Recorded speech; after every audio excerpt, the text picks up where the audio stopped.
일단 가고. 가위바위보. 이기사님 끝나요. 1등. 아니 1등이 3등이야. 가위바위보. 상황이. 깜짝 와. 2등은 누군데? 누구냐요? 2등. 자 3등. 자 빨리 써. 크리스마스 특집이잖아 오늘. 그걸 봤나 다. 됐나? 준비됐나? 이 사람들 그거 하겠는데? 안녕하세요. 안녕하세요. 공공한 상계대입니다. 저는 김과장입니다. 한대입니다. 박지윤입니다. 이 영상은 할아버지, 할머니, 아빠, 엄마 그리고 누구나 쉽게 이해할 수 있게 제작한 영상입니다.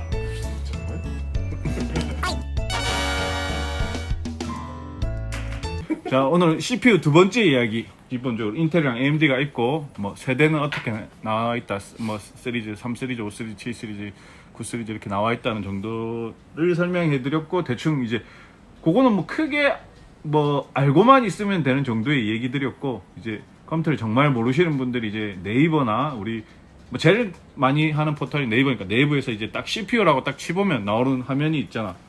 지금 딱 CPU라고 검색을 해보면은 뭐 AMD 라이젠 5 3600 마티스 그리고 인텔 코어 i5 9400F 뭐 이렇게 해갖고 이름이 쭉 나와 있는데 여기서 이제 궁금하실 게 이제 처음 컴퓨터를 모르는 사람들이 접할 때 보면 알 수 있는 거 뭐 AMD 뭐 라이젠 5라고 하면 아 우리가 앞전에 얘기한 것처럼 5 시리즈구나 이 정도는 아실 수 있을 거고 3600이 아마 제품명인 것 같고 마티스는 뭐 그냥 뭐 그런 시리즈 이름? 그렇게 코드명 네. 보면 되지. 뭐 어차피 코드명도 계속 해마다 바뀌고 새로운 시리즈 나올 때 바뀌기 때문에 뭐 이 뭐 철수야 영이야 이렇게 이름은 크게 중요하진 않지 사실은. 뭐 몇 세대에 뭐 번호 정도만 알고 있으면 어느 정도 세대에 어느 정도 성능을 가졌는지 알 수 있을 건데 그 밑에 이제 상세적으로 조금 부수적으로 달려 있는 걸 보면은 AMD 코어 마티스 아까 말한 대로 요 지금 나오고 있는 그 코드 네임이 나와 있는 거고 그 옆에 보면 코어 종류 해갖고 6코어라고 딱 돼 있고 그렇죠. 그리고 밑에 동작 클럭 3.6GHz라고 돼 있고 소켓은 AMD 소켓 AM4라고 돼 있고 소켓은 뭐지? 뭐 CPU를 이제 꼽아서 쓸 수 있는 타입의 방식이죠. 우리가 말하는 그냥 구멍, 홀이라고 봐야 되는 그건 이제 AMD랑 네, 인텔은 네. 소켓이 아예 다르고 완전히 달라요. AMD 보드에 인텔을 꼽을 수 없고 인텔 보드에 AMD를 꼽을 수가 없고 뭐 이거는 뭐 우리한테는 당연하지만 컴퓨터를 모르시는 분한테는 왜 안 되지 CPU인데 이렇게 생각할 수도 있었으니까 이건 알고 있어야 되고 그리고 같은 인텔이지만 이 소켓 수가 다르거나 하면은 또 안 꼽힌다고 봐야 되지. 자기 보드에 업그레이드를 할 CPU를 또 새로 좀 컴퓨터 느린데 좋은 CPU를 사고 싶다 했을 때 이 소켓을 체크해보고 맞지 않으면은 장착이 안 된다고 봐야 되는 거고 장착이 되는 같은 소켓이라도 뭐 보드의 펌웨어나 이런 게 지원이 안 될 수도 있기 때문에 그런 것까지 또 세부적으로 찾아봐야 되는데 거의 사실 새로운 CPU에 새로운 보드를 계속 내왔지 사실은 거의 뭐 간혹 이렇게 호환이 조금 되는 경우도 없지 않아 있었지만 거의 대부분 호환이 안 되는 게 이제 뭐 장사 때문에 그런가? 하여튼 뭐 새로운 CPU를 낼 때 항상 새로운 보드가 나왔다고 보는 게 차라리 어떻게 보면 더 맞다고 봐야 되겠지. 기능의 차이도 생기니까 또 보드는 굳이 뭐 나중에 메인보드 때 다시 또 얘기를 하겠지만 지금 뭐 메인보드 자체가 자주 바뀔 수밖에 없는 구조는 맞는 것 같아요. 코어 종류에서 인텔도 그렇고 AMD도 그렇고 지금 6코어라고 되어 있어. 이 코어라는 거는 뭐지? 예전에 돌아보면은 CPU는 원래 이 코어 개수라는 자체가 의미가 없었던 게 원래 CPU 하나의 코어밖에 없었어 사실. CPU의 하나의 코어에 이제 우리가 비교할 수 있는 거는 예전에 이제 돌아보면은 뭐 펜티엄 4 시절이었나? 3, 4 때 보면은 뭐 코어는 당연히 하나밖에 없었고 근데 이제 거기서 이제 2점 몇 기가 2.4, 2.6, 2.8, 뭐 3.2 이렇게 속도 경쟁밖에 없어서 코어 하나밖에 없었으니까 그러면서 이제 그렇게 했는데 이제 CPU의 속도만으로는 더 이상 경쟁이 안 되게 돼 있어. 더 이상 이렇게 계속 올리면 열이 더 많이 발생하게 되고 이렇기 때문에 결국은 이제 CPU 하나에 코어를 두 개를 넣는 거 된 거지. 예전에도 그랬지만 우리 보면은 뭐 서브형 보면 진짜 메인보드에 CPU를 두 개씩 달고 이랬던 적도 있었잖아. 코어 개념이 들어오면서 그렇지. 이제부터는 CPU 하나에 두 개를 코어를 두 개를 넣고 네 개를 넣고 여섯 개를 넣고 이런 식으로 계속 넣는 거지 이제.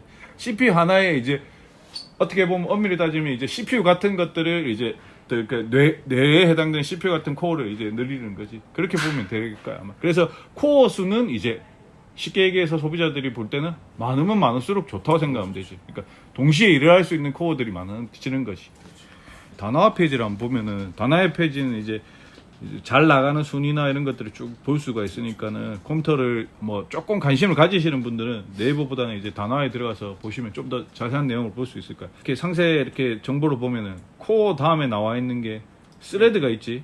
스레드가 이제 보면은 지금 라이젠 5 3600 같은 경우에는 헥사코어에 스레드가 12개라고 되어 있고 그렇죠.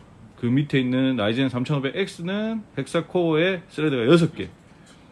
스레드는 네가 설명. 옛날에 생각나네. 그 뭐고 처음에 맨 처음 나왔을 때 하이퍼 스레이딩이라고. 맞아. 하이퍼 스레이딩. 그러니까 그때 인텔에서 처음 개발해갖고 엄청 광고 때렸지. 인텔 광고 때릴 때 동영상도 있었습니다. 쉽게 어, 설명하는 동영상으로 어. 주전자에서 이제 주전자 부을 수 있는 입구가 하나면은 그게 원스레드, 어. 원스레드고 입구가 두 개가 있는 거죠. 그러니까 컵 두 개 동시에 아. 부는다는 거 우리가 투스레드라고 아. 했어요. 인텔 전제였어. 그런 식으로 광고를 했었거든요. 그때 그랬던 것 같다. 하이퍼 스레이딩 획기적이었지. 하이퍼 스레이딩 할 때는 코어가 하나였지 처음에는. 그쵸. 그때는. 네. 근데 이제 하이퍼 스레이딩 그렇게 쉽게 보면 되지. 그냥 가상 코어라고. 그러니까 가짜 코어. 그러니까 특히 윈도우에서 보면 CPU가 두 개로 인식이 되는 거지. 그렇지. 그 당시에 항상 이제 우리가 이 컴퓨터 출고시킬 때도 이거 CPU 두 개로 보이는 거 하이퍼 스레이딩 기술이 적용돼서 그렇습니다. 그러니까 뭐 인텔만의 그런 기술로 코어를 두 개로 인식하게 하는 건데 지금 그렇게 보면 이제 스레드도 코어 숫자는 변함이 원래 물리적인 코어 숫자는 변함이 없지만은 이제 컴퓨터에서 인식하기에는 코어를 더 많게 인식하게 해서 일을 더 많이 처리할 수 있는 그렇게 보는 게 맞겠지. 실질적인 코어 개수에 곱하기 1을 해서 스레드가 만들어지는 거기 때문에 이제 이 스레드 개수는 스레드만 단독 있는 게 아니라 코어 플러스 스레드이기 때문에 이게 혹시 그런 분들이 계시더라고요. 6코어 12스레드면 18개가 작동하냐고 얘기하시는 분이 있는데 그게 아니라 최종적으로는 12개가 작동되는 거고 그 6개가 진짜 뭐 가짜라고 하긴 좀 그렇지만 이제 6개 우리가 말하는 그 가상의 그 코어가 분신술? 분신술 맞네. 분신이 6개 더 만들어져서 12개가 된 이렇게 보죠. 18개가 아니라는 점이 중요한 거예요. 그렇게 해서 보면은 지금 뭐 3600이나 3500 같은 경우에는 지금 코어 개수는 똑같지만 스레드가 다르기 때문에 가격 차이가 나고 그만큼 이제 CPU의 성능 차이도 나겠지. 뭐 멀티 작업을 하시거나 이런 분들은 아무래도 스레드가 낫다. 그러니까 뭐 아까도 잠시 설명하다 말았지만 코어랑 스레드 같은 경우는 사실은 뭐 우리가 워드를 치거나 뭐 인터넷 페이지를 하나 열거나 이래서는 크게 차이가 없어요. 이 컴퓨터가 빠른지 저 컴퓨터가 빠른지 차이는 상관없지만 이것도 저것도 막 일이 많이 밀리게 되고 컴퓨터에 이것저것 동시에 많이 하거나 뭐 영상 편집이나 우리 쉽게 요즘 많이 하는 뭐 폰 게임을 뭐 10개 뭐 20개 이렇게 돌리려면 당연히 코어랑 스레드가 더 많으면 많을수록 좀 더 잘 돌아가고 안 버벅거린다고 보시면 되지. 그러니까 컴퓨터 사실 때 뭐 CPU를 무조건 비싼 거 사시기보다는 자기가 하는 일을 잘 따져서 그리고 경제적인 것도 잘 따져갖고 그렇게 고르시는 게 맞지 않나 싶어. CPU 성능 테스트 할 때도 테스트 프로그램 보면은 싱글 스레드 점수하고 멀티 스레드 점수를 따로 테스트를 하거든요.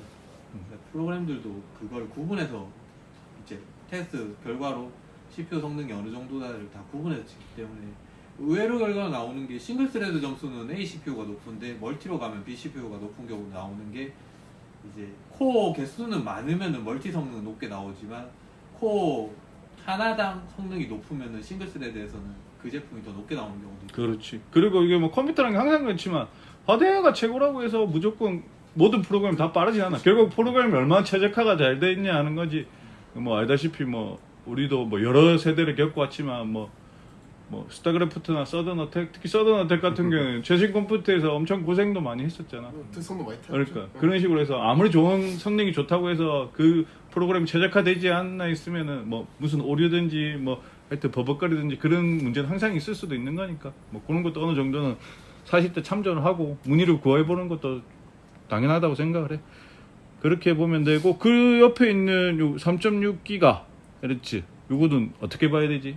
동작 속도 좀 이거는 뭐 그냥 이렇게 보면은 자동차랑 비율을 제일 많이 하시죠. 얼마의 속도로 달릴 수 있는 최고 속도가 얼마인다. 네, 기본 속도, 아, 최고 속도 보통은 이렇게 많이 비교를 하시죠. 그리고 뭐 해야 될 게 그다음에 3MB, 32MB. 요거는 뭐지? 캐시 메모리. 그 L2, L3, L2, PC, L3. 예, 그런 이거는 이제 사실은 요즘 그렇게 크게 이슈는 안 되는데 예전에 이제 근데 뭐 좀 자본량이 많으신 분들이라면 그래도 뭐 게시물로도 참조를 해야 된다. 시계가 아무래도 성능에 좀 역할을 하는 부분이 이제 L2, L3 나누는 이유는 CPU랑 얼마나 붙어 있느냐.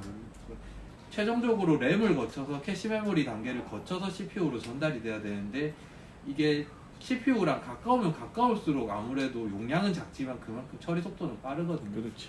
컴퓨터를 고르실 때는 요런 캐시 메모리까지도 볼 수 있으면 좋은 거지. 그렇게 보시면 되고. 그리고 와트 수는 뭐지? 이게 이제 CPU 최대 전- 전력, 최대 전력. 요런 것들은 오버클럭 하시는 분들이 참조하나? TDP는 그냥 참고만 하시면 이게 되니까 TDP라고 하는데 이게 중요한 거는 참고보다는 혹시 자기가 이제 사제 쿨러라고 하죠. 쿨러 바꿀 때 적합한 쿨러를 좀 알아보기에는 뭐 알고 있냐 모르고 있냐. 왜냐면 지금 예를 들어서 9700K라는 CPU 같은 경우는 95W가 나오는데 그 시중에 좀 싼 쿨러가 뭐 65W짜리 이런 걸 쓰시게 되면 열을 그만큼 못 빼주니까 그런 거 정도에는 맞춰서 참고하실 수 있을 겁니다. 그리고 그 외에 보셔야 될 것들은 뭐 크게 없지? 근데 뭐, 뭐 보통 뭐 DDR4는 폰은 뭐 있을 건데 그런 거는 뭐 뭐 메모리 메모리 요즘 집어넣는 하는 건데 것들이고 당연히 DDR4 PCI 16 네. 배수업도 뭐 그렇고 요즘 뭐 쓰는 내장 거. 그래픽하고 뭐, 이건 뭐 요즘 내장 그래픽에 관심이 있으신 분들은 이제 그런 거 보실 수 있는데 그 내장 그래픽 같은 경우에는 뭐 컴퓨터를 게임을 안 하시거나 뭐 정말로 사무용으로만 맞추시는 분들은 필요하니까는 네.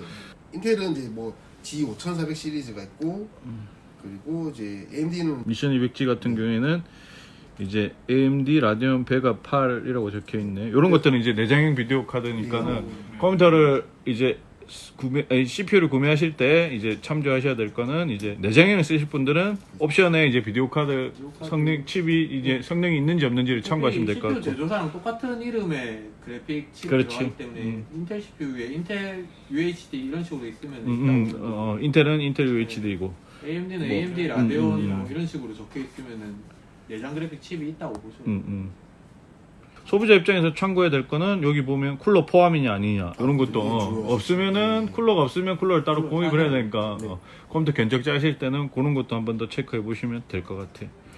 정품 병행 수입은 아마 요즘 뭐 조금 쇼핑을 하는 사람들 보통 다 알겠지. 뭐 우리 옷이나 신발에도 이런 말들이 많이 붙으니까 일단 정품은 뭐 조금 뭐 국내 정식 수입사에서 공식 공식으로 상사 내는데. 보통 PCPU 옆에 보면 이렇게 정품 스티커랑 그렇지. 그런 있어요. 정품이 붙어 이게 있어 정품인 거지. 국내에 세 군데가 있거든요. 코이, PC 디렉트, 하나 어디고? 인텔. 인텔. 인텔. 병행 수입은 병행 수입은 이제 국내 공식 3사가 아닌 이제 일반 수입사가 이제 수입을 해온 방식이고 AS를 이제 국내 공식 3사 유통센터에서는 안 해주고 인텔 코리아에서는 해주고 있습니다. 그러니까 만약 불량이 생기더라도 AS를 못 받는 건 아니십니다. 그러니까 직접 다 받으실 수 있는 거니까 그 병행 수입 자체는 시간이 많이 걸리실 거예요. 저희가 병행 수입 같은 경우나 이렇게 AS 예전에 옛날에는 인텔에 AS 보내면 한 2주에서 3주 정도까지 걸렸었거든요.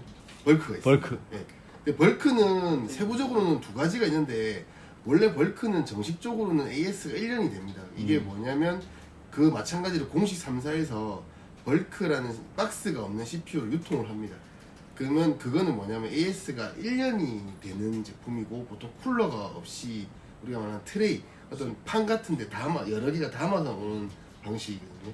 보통 이제 완제품이라든지 좀 대량 작업을 하는 PC에 저렴하게 들어가기 위해서 사용하는 건데 이게 시중에 유통됐을 때는 AS 기간의 차이 1년이냐 3년 아니면 아예 안 될 수도 있다는 거. 수입사가 없어지고 버리면 안 될 수 있기 때문에 이제 정품을 저희도 권장을 드릴 수밖에 없는 부분이고 가격 차이가 분명히 나기 때문에 그 비교는 해주실 필요는 있습니다.